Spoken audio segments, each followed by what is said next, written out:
तरह की ये बात है।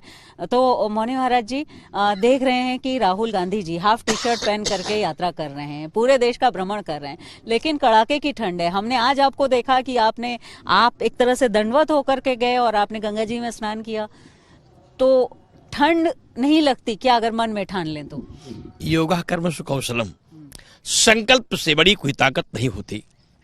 और राहुल गांधी जी कोई अन्न वसुंधरा में नहीं पैदा हुए, वो भी भारत की भूमि की ही हवा में पले हैं, यहीं का अन्न लिए हैं, यहीं का जल लिए हैं और इसी भारत माता की गोद में रहते हैं और योग वो करते हैं। क्योंकि जब वो उनका पारिवारिक संबंध अमेठी से रहा है, वो स्वयं भी रोज 2 घंटे व्यायाम करते हैं। ऐसा नहीं है कि वो केवल एक नेता ही हैं, अपने को स्वस्थ रखने के लिए वो व्यक्ति साधना करता है।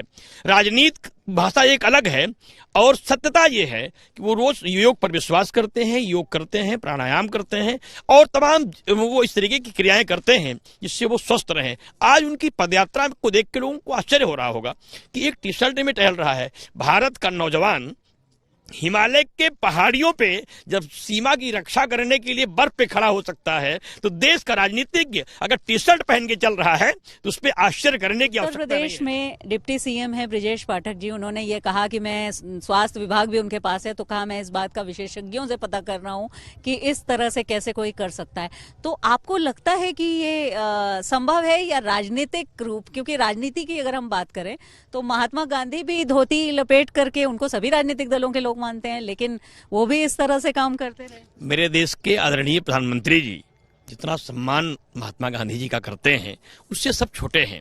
देखिए, यह संभव होगा कब? कहा जब योग को करेंगे तब। कहा योग करेंगे कब? कहा जब योग के बारे में जानेंगे तब। योग के बारे में जानेंगे कहा जब संयम होगा तब। संयम होगा कब? कहा जब संकल्प होगा तब। संकल्प होगा कब? कहा जब प्रतिज्ञा होगी तब। प्रतिज्ञा होगी कब? कहा जब लक्ष्य होगा तब।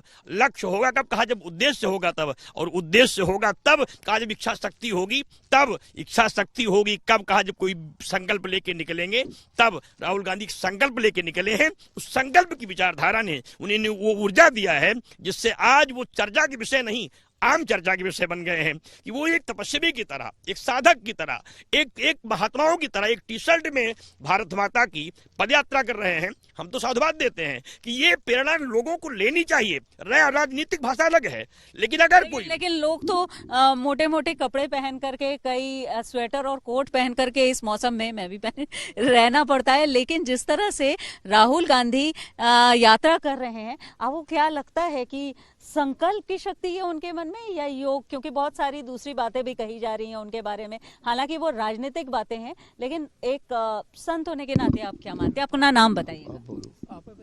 देखिए, ऐसा है, सही बात यह है कि राजनीति छोड़ दीजिए, तो यह भारत भूमि है। इस भारत भूमि में रहने वाला जितना भी जीव है वह प्राकृतिक, वो हिमालय की जड़ी बूटियों के उन हवाओं से प्रभावित होकर के कंदराओं में रह सकता है। पदयात्रा करता है जो व्यक्ति, उसको 5 प्रकार के रोग नहीं होते। वो, उसको आलस्य नहीं आती, मोटापापन नहीं आता, थकान नहीं आती और उस व्यक्ति को कभी ठंडी नहीं लगती है। ये टी शर्ट वाला जो अवतार है, उससे राहुल गांधी को क्या सफलता मिलेगी? देखिए, वो नौजवानों को प्रेरणा दे रहे हैं।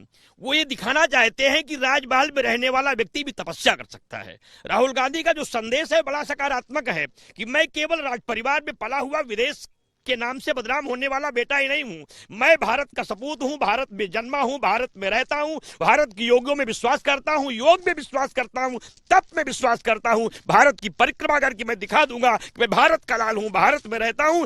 हमें विदेशों के नाम से हर समय कुछ। ऐसे ही वीडियो देखने के लिए हमारे चैनल MJ वॉइस को सब्सक्राइब करें। धन्यवाद।